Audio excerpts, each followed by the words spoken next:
इसमें कई सारे स्ट्रक्चर्स लिए गए हैं, जो भी लिए गए हैं वो हर दिन काफ़ी यूज़ किया जाता है। इसके बिना आपका इंग्लिश हो नहीं सकता, क्योंकि आपको हमेशा ऐसे सेंटेंसेस बोलने पड़ते होंगे। तो आइए इस वीडियो में उन सब को देख लेते हैं ताकि आपको बेनिफिट हो। ओके, तो वीडियो को शुरू करते हैं। पहला यहाँ पे at least a little bit. At least a little bit का मतलब होता है थोड़ा से तो। ओके, थोड़ा बहुत तो, उस जगह पे हम एटलीस्ट अ लिटिल बिट को यूज़ करते हैं। जैसे थोड़ा सा तो खाने दो, लेट मी ईट, मुझे खाने दो, उसे हम बनाते हैं लेट मी ईट, उसके बाद एटलीस्ट अ लिटिल बिट को रख देंगे। या फिर पहले आप कह सकते हैं एटलीस्ट अ लिटिल बिट, उसके बाद लेट मी ईट। ओके, तो सेकंड है यहाँ पे थोड़ा सा तो लेने दो, let me take at least a little bit. Third है यहाँ पे थोड़ा सा तो देखने दो, let me see at least a little bit. Okay, आगे और देखते हैं। जैसा कि आप यहाँ सेकंड में देख सकते हैं, इस तरह से भी आप यूज़ कर सकते हैं। जैसे थोड़ी तो शर्म करो, मतलब थोड़ी बहुत तो शर्म है तो शर्म कर लो, उस जगह पे भी हम यूज़ करते हैं एटलीस्ट अ लिटिल बिट को। जैसे थोड़ी तो शर्म करो तो आप कहोगे feel shy at least a little bit, feel shy at least a little bit. Second है यहाँ थोड़ा सा तो खा लो, eat at least a little bit, eat at least a little bit. Okay, eat की जगह पे आप कह सकते हो have at least a little bit. और थर्ड है यहाँ पे थोड़ा सा तो मुस्कुरा दो, थोड़ा सा तो मुस्कुरा दो, तो आप कहोगे smile at least a little bit. Next one is there was no need to, उसके बाद वर्ब की फर्स्ट फॉर्म, मतलब होता है कोई ज़रूरत नहीं थी, कोई ज़रूरत नहीं थी, उस जगह पे हम there was no need to को यूज़ करेंगे। जैसे कोई ज़रूरत नहीं थी मोबाइल ख़रीदने की, कोई ज़रूरत नहीं थी मोबाइल ख़रीदने की, तो आप कहोगे there was no need to purchase mobile, कोई ज़रूरत नहीं थी वहाँ जाने की, there was no need to go there, कोई ज़रूरत नहीं थी उससे बात करने की, there was no need to talk to him, there was no need to talk to him. अगर आप प्रेजेंट में कहते हैं तो आप कहेंगे there is no need to, उसके बाद वर्ब की फर्स्ट फॉर्म, मतलब कोई ज़रूरत नहीं है। जैसे कोई ज़रूरत नहीं है मोबाइल ख़रीदने की, there is no need to purchase mobile, कोई ज़रूरत नहीं है वहाँ जाने की, there is no need to go there, कोई ज़रूरत नहीं है उससे बात करने की, there is no need to talk to him. इस तरह से आप यूज़ करेंगे प्रेजेंट में। Next one is nearby. Nearby का मतलब होता है आसपास, मतलब नज़दीक। जैसे अगर आप कहते हैं आसपास कोई हॉस्पिटल है क्या, is there any hospital nearby. Okay, is there any hospital nearby, यहाँ पे देयर जो यूज़ होता है इंट्रोडक्टरी के लिए यूज़ करते हैं। ओके, सेकेंड यहाँ पे आसपास कोई स्कूल है क्या, is there any school nearby. आसपास कोई पेट्रोल पंप है क्या, is there any petrol pump near by.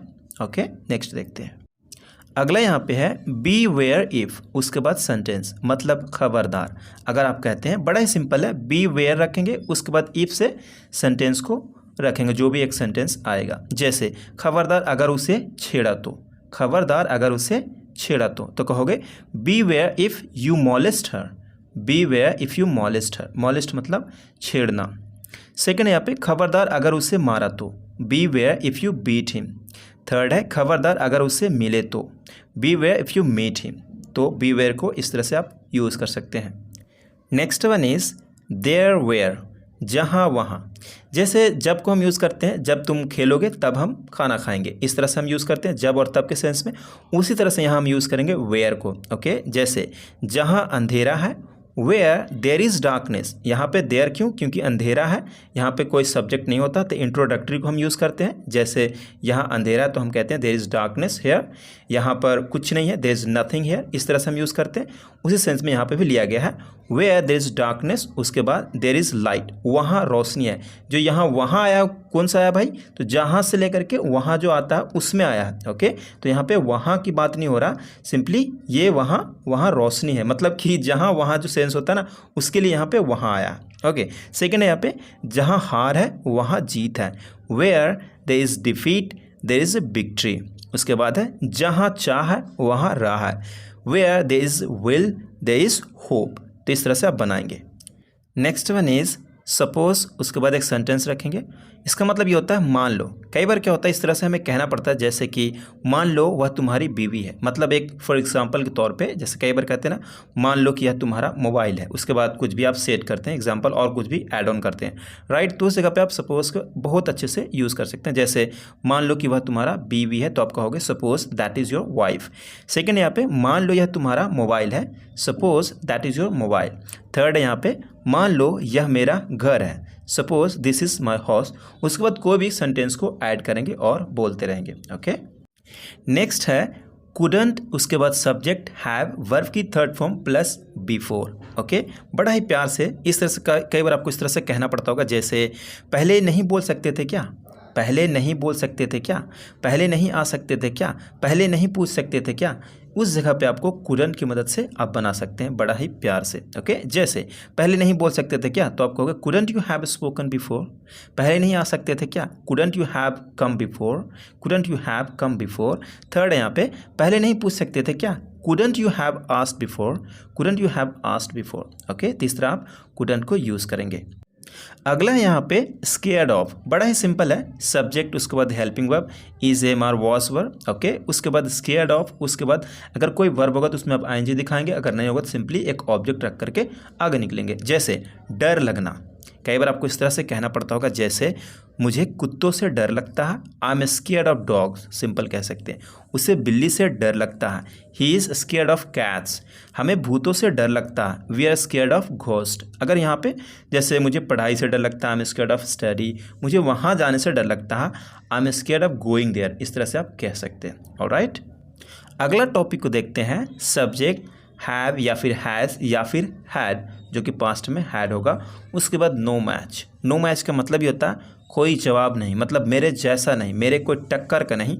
उस जगह पे हम नो मैच को यूज़ करते हैं। जैसे मेरा कोई जवाब नहीं, मतलब मेरे टक्कर का कोई नहीं, तो आप कहोगे आई हैव नो मैच, तुम्हारा कोई जवाब नहीं, यू हैव नो मैच, तुम्हारे मोबाइल का कोई जवाब नहीं, your mobile has no match. Okay, अगर पास्ट में कहना होगा तो सिंपली आपको हैड रखना पड़ता है। Next one is eight any cost. Eight any cost बड़ा ही सिंपल है, लेकिन अगर इंग्लिश में यूज़ करेंगे तो बड़ा ही इफेक्टिव लगेगा। जैसे किसी भी कीमत पर, हर हाल में, किसी भी कीमत पर, एट एनी कॉस्ट। जैसे यहाँ पे किसी भी कीमत पर मैं उससे बात करूँगा, चाहे तुम कुछ भी कहो, लेकिन किसी भी कीमत पर मैं उससे बात करूँगा। I will talk to her at any cost, I will talk to her at any cost. किसी भी कीमत पर मैं वहाँ जाऊँगा, किसी भी कीमत पर मैं वहाँ जाऊँगा। फ़र्क नहीं पड़ता तुम क्या कहने वाले हो, किसी भी कीमत पर मैं वहाँ जाऊँगा। I will go there at any cost, I will go there at any cost. किसी भी कीमत पर तुम्हें पास होना है, किसी भी कीमत पर तुम्हें पास होना है, you have to pass at any cost. Next one is you let it be. You let it be का मतलब होता है आप रहने दो। आप यहाँ चाहें तो यू को हटा करके सिंपली आप कह सकते हैं लेट इट बी, मतलब सेम ही होता, बट को थोड़ा इफेक्टिव लगने के लिए सामने को एकदम मतलब फोर्सफुली कहते हैं ना, आप तो रहने दो, आप छोड़ी दो, उस जगह पे यू लेट इट बी उसके बाद सेंटेंस को रखते हैं। जैसे आप रहने दो, मैं कर लूँगा, you let it B, I will do it. आप रहने दो, मैं चला जा रहा हूँ, you let it B, I am going. आप रहने दो, आप तो छोड़ ही दो, वे यह काम कर लेंगे, वे यह काम कर लेंगे, you let it B, they will do this work. Okay, तो आगे बढ़ते हैं। नेक्स्ट है टाइम फ्लाइज। टाइम फ्लाइज का मतलब होता है समय का पता ना चलना। यहाँ पे क्या, फ्लाई से बना हुआ फ्लाइज, प्रेजेंट इंडेफिनिट में जो वाई होता है उसको हटा करके आई एस में कन्वर्ट किया जाता है तो बनता है टाइम फ्लाइज। ओके, तो अपने आप में यहाँ पे यह स्ट्रक्चर बना पड़ा है, इसे आप आसानी से यूज़ कर सकते हैं कॉन्वर्सेशन में। जैसे मोबाइल चलाते हुए समय का पता ही नहीं चलता, तो आप कहेंगे time flies while using mobile. जैसे वाइल यूजिंग, वाइल रीडिंग, इस तरह से हम यूज़ करते हैं वाइल को, तो यहाँ पे वाइल को यूज़ किया हुआ, बाकी सिंपल आप टाइम फ्लाइज को यूज़ कर सकते हैं जैसे मैंने आपको बताया। यहाँ पे सेकंड देखना, शॉर्ट्स देखते हुए समय का पता ही नहीं चलता। जो शॉर्ट्स होता है ना, बहुत लोग देखते हैं, हम भी देखते हैं कभी कभार, शॉर्ट्स देखते हुए समय का पता ही नहीं चलता, तो कहेंगे time flies while watching shorts, time flies while watching shorts. उसके बाद है थर्ड में यहाँ पे गर्लफ्रेंड से बात करते हुए समय का पता ही नहीं चलता, तो आप कहेंगे time flies while talking to girlfriend, time flies while talking to girlfriend. Next one is how come. उसके बाद कोई भी यहाँ पे एक सेंटेंस रख सकते हैं, किसी भी टेंस में हो सकता है। हाउ कम, उसके बाद सेंटेंस, इसका मतलब ऐसा होता है जैसे कि ऐसे कैसे, कई बार होता है ना, ऐसे कैसे तूने यह कर दिया, ऐसे कैसे तूने वहाँ चला गया, तो उस सेंस में हम ऐसे कैसे के सेंस में हाउ कम को यूज़ करते हैं। जैसे ऐसे कैसे उसने तुम्हें चाटा मार दिया, how come she slapped you. Okay, second यहाँ पे ऐसे कैसे तुमने आज खाना नहीं खाया, how come you did not eat food. ऐसे कैसे तुमने उसे गाली दी, how come you abused him. Okay, तो बड़ा ही सिंपल है, यूज़ करिए। Next one is rather. Rather का मतलब होता है उल्टा, बल्कि। जैसे उल्टा वह मुझसे नफरत करती है, अरे यार आप तो कहते हो वो मुझसे प्यार करती है, लेकिन ऐसा नहीं है, उल्टा वह मुझसे नफरत करती है। She rather hates me, she rather hates me. Okay, उल्टा मैं उसकी मदद करता हूँ, आई रादर हेल्प हिम। उल्टा वह मुझे गाली देता है, ही रादर एब्यूजेस मी, ही रादर एब्यूजेस मी। अगला स्ट्रक्चर है यहाँ पे नीडलेस टू, उसके बाद वर्ब की फर्स्ट फॉर्म, उसके बाद एक सेंटेंस रखेंगे। नीडलेस टू का मतलब ही होता है ज़रूरत ही नहीं। जैसे अगर इस तरह से आप कुछ कहते हैं, कहने की ज़रूरत ही नहीं, बताने की ज़रूरत ही नहीं, उससे बात करने की ज़रूरत ही नहीं। ओके, उसके बाद कोई भी एक सेंटेंस रखेंगे। तो पहला यहाँ पे सेंटेंस है, कहने की ज़रूरत ही नहीं, वह पागल है। Needless to say that he is mad. बताने की ज़रूरत ही नहीं, वह पहले से जानता है। Needless to tell, he already knows. चिंता करने की ज़रूरत नहीं, मैं आ जाऊँगा। Needless to worry, I will come. Needless to worry, I will come. Next topic is going to be almost all. Almost all का मतलब होता है लगभग सारे। ओके, बड़ा ही सिंपल है, लगभग सारे लोग यहाँ हैं, तो आप कहेंगे almost all people are here. लगभग सारे लोग आ चुके हैं, almost all people have come. लगभग सारी चिड़ियाँ उड़ चुकी हैं, almost all birds have flown. Next one is no matter what, उसके बाद सेंटेंस। नो मैटर वॉट तो हर एक दिन यूज़ किया जाता है, हर लोग काफ़ी यूज़ करते हैं, जैसे कुछ भी हो जाए, नो मैटर वॉट, कुछ भी हो। उसके बाद सेंटेंस को रखेंगे, चाहे जो भी हो मैं उसे माफ़ी नहीं मांगूंगा, मैं उससे माफ़ी नहीं मांगूंगा। No matter what I will not apologise. चाहे जो भी हो मैं उसका साथ दूंगा, no matter what I will stand by him. चाहे जो भी हो मैं वहाँ नहीं जाऊँगा, no matter what I will not go there. बड़ा सिंपल है, इस तरह से आप यूज़ कर सकते हैं, नो मैटर वॉट, या फिर नो मैटर वॉट हैपन्स, इस तरह से भी कह सकते हैं। Okay, next topic is sentence the way, फिर सेंटेंस। द वे को दो तरीके से हम यूज़ करते हैं। द वे मतलब होता है जिस तरह से। पहला तरीका ये होता है, जैसे कि यहाँ पे देखते हैं एग्जांपल्स को, जिस तरह से वह चलती है मुझे पसंद नहीं है। मुझे पसंद नहीं है जिस तरह से वह चलती है, सिंपल इस तरह से भी कह सकते हैं। तो आप बना सकते हैं सिंपल, आई डोंट लाइक, मुझे पसंद नहीं है, द वे, जिस तरीके से शी वॉक्स, सिंपल।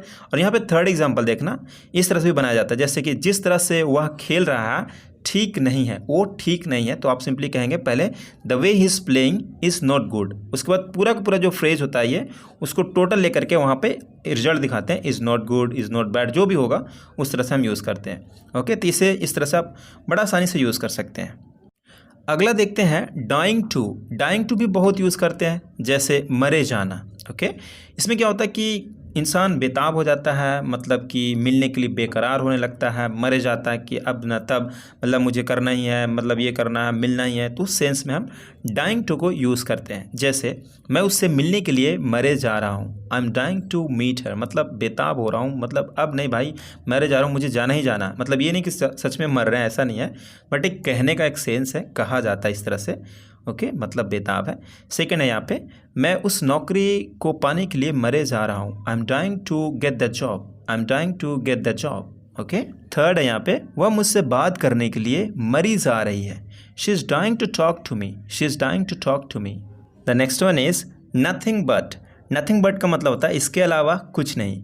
कई बार क्या होता है, इस तरह से हमें यूज़ करना पड़ता है, इस तरह से बोलना पड़ता है, जैसे तुम्हारे दिमाग में हवस के अलावा कुछ नहीं है, तुम्हारे दिमाग में हवस के अलावा कुछ नहीं है, मतलब कुछ नहीं है एक्सेप्ट, इसे छोड़ करके उस जगह पे हम बट को यूज़ करते हैं एक्सेप्ट के सेंस में। जैसे देयर इज़ नथिंग, कुछ नहीं है, but lust in your mind. But lust, lust है क्या है, दिमाग में हवस है, इन योर माइंड मतलब दिमाग में लस्ट। ओके, सेकेंड यहाँ पे, मेरी आँखों में तुम्हारी तस्वीर के अलावा कुछ नहीं है। देयर इज़ नथिंग, कुछ नहीं है, but your picture in my eyes, तुम्हारी तस्वीर के अलावा कुछ नहीं है मेरी आंखों में। इस तरह से आप कहेंगे। थर्ड यहाँ पे, उसकी ज़िंदगी में खुशियाँ ही खुशियाँ हैं, there is nothing but happiness in his life, there is nothing but happiness in his life. Next one is nothing to do with. Nothing to do with का मतलब होता है कोई लेना देना ना होना। ओके, अगर आप कहते हैं मेरा तुमसे कोई लेना देना नहीं है, तुम क्या करते हो मुझे फ़र्क नहीं पड़ता, मुझे तुमसे कोई लेना देना नहीं है, तो आप कहोगे I have nothing to do with you, या फिर कह सकते हैं I don't have anything to do with you. इस तरह से भी आप कह सकते हैं। ओके, तो जैसे आप चाहें यूज़ कर सकते हैं। सेकंड में, मेरा उस हादसे से कोई लेना देना नहीं था, मेरा उस हादसे से कोई लेना देना नहीं था, तो कहेंगे I had nothing to do with that accident, I had nothing to do with that accident. Third है यहाँ पे, उसका उस चोरी से कोई लेना देना नहीं है, उसका उस चोरी से कोई लेना देना नहीं है। यहाँ पे जो पास होता है ना, पास वाली feeling, I have a car, वही सेंस में यहाँ पे हैज़ को रखा जाता है। तो इसमें आपको कन्फ्यूज नहीं होना, कन्फ्यूजन नहीं होना, बिल्कुल यूज़ करिए और अच्छे से यूज़ करिए। ओके, तो आप इसका इंग्लिश कहेंगे he has nothing to do with that robbery, he has nothing to do with that robbery. अगला स्ट्रक्चर है यहाँ पे कांट हेल्प, उसके बाद वर्ब की फोर्थ फॉर्म, कांट हेल्प उसके बाद वर्ब की फोर्थ फॉर्म प्लस ऑब्जेक्ट अगर होगा तो इसका मतलब ये होता है के बगैर नहीं रह सकता। ओके, क्या होता है कई बार हम इस तरह से, हमें कुछ इस तरह से कहना पड़ता है, जैसे मैं तुमसे बात किए बगैर नहीं रह सकता। इसमें हम सिंपली तो बना सकते हैं, लेकिन यहाँ पे एक ये फ्रेज है अपने आप में, कांट हेल्प, उसके बाद वर्ब की फोर्थ फॉर्म लगाते हैं। ओके, जैसे मैं तुमसे बात किए बगैर नहीं रह सकता, तो आप कहेंगे I can't help talking to you. Okay, I can't help talking to you, यहाँ पे हेल्प के साथ वर्ब की फोर्थ फॉर्म आता है, तो ये हमेशा याद रखना। जैसे सेकंड में यहाँ मैं हंसे बगैर नहीं रह सकता, I can't help laughing. Third में मैं मोबाइल चलाए बगैर नहीं रह सकता, I can't help using mobile, I can't help using mobile. Next one is unless, unless फिर सेंटेंस, उसके बाद सेंटेंस, या सबसे पहले एक सेंटेंस रखेंगे, उसके बाद अनलेस फिर सेंटेंस रखेंगे।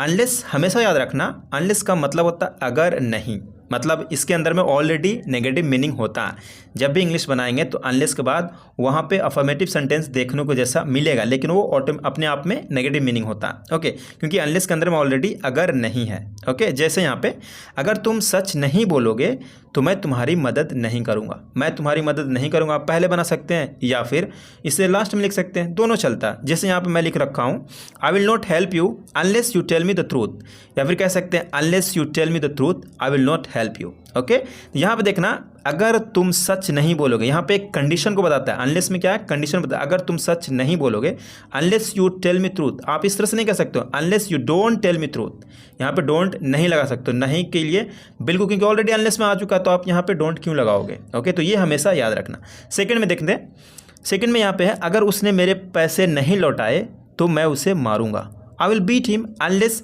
ही returns my money, unless he returns my money. Okay, तो यहाँ पे हमेशा याद रखना नेगेटिव मीनिंग को ही लेता है। थर्ड में यहाँ पे तुम ताला नहीं खोल सकते हो अगर तुम्हारे पास चाबी नहीं है, you can't open the lock unless you have the key. Okay, तो इस तरह से आप इसे यूज़ कर सकते हैं, बड़ा ही आसान है, आपको बस समझने की कोशिश करना है। और हमेशा याद रखना कि अनलेस में हमेशा नेगेटिव मीनिंग रखता है और ऑलरेडी इसके अंदर में नेगेटिव होता ही है। Next one is until, until फिर सेंटेंस, उसके बाद फिर सेंटेंस। ओके, या फिर पहले एक सेंटेंस उसके बाद अनटिल सेंटेंस। अनटिल भी हमेशा नेगेटिव मीनिंग रखता है और उसके बाद जो भी होता है ये पॉजिटिव सेंटेंस बनता है, लेकिन यहाँ पे अनटिल अपने आप में एक नेगेटिव होता है। जैसे जब तक मैं ना आऊँ कहीं मत जाना, अनटिल आई कम, जब तक मैं ना आऊँ, हमेशा अनटिल आगे तो समझो कि ऑलरेडी इसके अंदर में नेगेटिव मीनिंग इंसर्ट है। ये नहीं कि अपने तरीके से कहेंगे अनटिल आई डोंट कम, इस तरह से नहीं कह सकते। Okay, until I come do not go anywhere, कहीं मत जाना। ओके, कई बार क्या होता है अनटिल एंड अनलेस दोनों को आप यूज़ कर सकते हैं एक साथ में, क्योंकि अनटिल एंड अनलेस क्या होता है कि कई बार पता नहीं चलता कि यहाँ पे टाइम बता रहा है या फिर कंडीशन है, उस जगह पे कर सकते हैं यूज़। ओके, तो सेकंड एग्जांपल यहाँ देख लेते हैं, जब तक वह नहीं आएगा मैं कहीं नहीं जाऊँगा, I will not go anywhere until he comes, I will not go anywhere until he comes। Third है यहाँ पे जब तक मैं तुम्हें इशारा ना करूँ तुम वहीं रहना, you stay there until I signal you, या फिर कह सकते हैं until I signal you you stay there। Simple, आप आगे पीछे कर सकते हैं, no doubt. Next one is verb की first form plus if you can. Structure बड़ा ही सिंपल, वर्ब की फर्स्ट फॉर्म उसके बाद इफ़ यू कैन। जैसे कई बार क्या होता है इस तरह से हमें कहना पड़ता है, जैसे कि मना किसने किया है, रोक सके तो रोक लो, Who has refused, किसने मना किया है, रोक सके तो रोक लो। Stop if you can, stop if you can, रोक सके तो रोक लेना क्योंकि तुम्हारी बातें उसे पसंद नहीं है। Stop if you can because he doesn't like your talks, he doesn't likes your talk. Simple. आ सके तो आ जाओ, come if you can, come if you can, आ सके तो आ जाओ, कम इफ़ यू कैन। अगला यहाँ पे मीन अ लॉट, बड़ा ही प्यारा, मीन अलॉट का मतलब होता है बहुत मायने रखना। स्ट्रक्चर है सब्जेक्ट मीन अलॉट उसके बाद ऑब्जेक्ट। ओके, मीन को आप चेंज करेंगे सब्जेक्ट और टेंस के हिसाब से। जैसे अगर आप कहते हैं यह तुम्हारे लिए बहुत मायने रखता है, मतलब बहुत मायने रखता है, तो आप कहोगे it means a lot to you, it means a lot to you, it means a lot to you. तुम्हारी ज़िंदगी में छोटी छोटी बातें बहुत मायने रखती हैं, तो आप कहेंगे little things mean a lot in your life, little things mean a lot in your life. तुम्हारी बातें मेरे लिए बहुत मायने रखती है। Your talks mean a lot to me. Your talks mean a lot to me. अगला यहाँ पे to a great extent. To a great extent का मतलब था काफ़ी हद तक। मतलब कहते हैं ना कई बार काफ़ी हद तक तुम ठीक हो यार, तो उस जगह पे हम टू अ ग्रेट एक्सटेंट को यूज़ करेंगे। Structure to a great extent, उसके बाद सेंटेंस, या फिर पहले सेंटेंस को रखेंगे उसके बाद टू अ ग्रेट एक्सटेंट को रख सकते हैं। इसमें कोई दिक्कत वाली बात नहीं। जैसे काफ़ी हद तक मैं सही बताया था, to a great extent I told you truth, या फिर कह सकते हैं I told you truth to a great extent. दोनों सही है। कुछ और सेंटेंस देखते हैं। मैं काफ़ी हद तक उसे पसंद करता हूँ। I like her to a great extent. I like her to a great extent. Simple. मैं काफ़ी हद तक उसे इम्प्रेस करने की कोशिश किया हूँ। I have tried to impress her to great extent.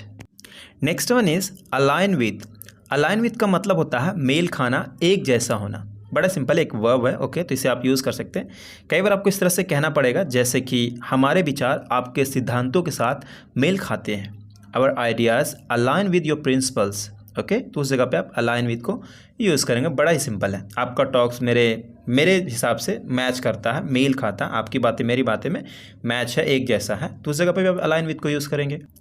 मेरी रणनीति सहमत है आपके सोच के साथ, मतलब मेल खाता। मेरी रणनीति आपके सोच के साथ मेल खाता है, तो आप कहेंगे my strategy aligns with your thinking.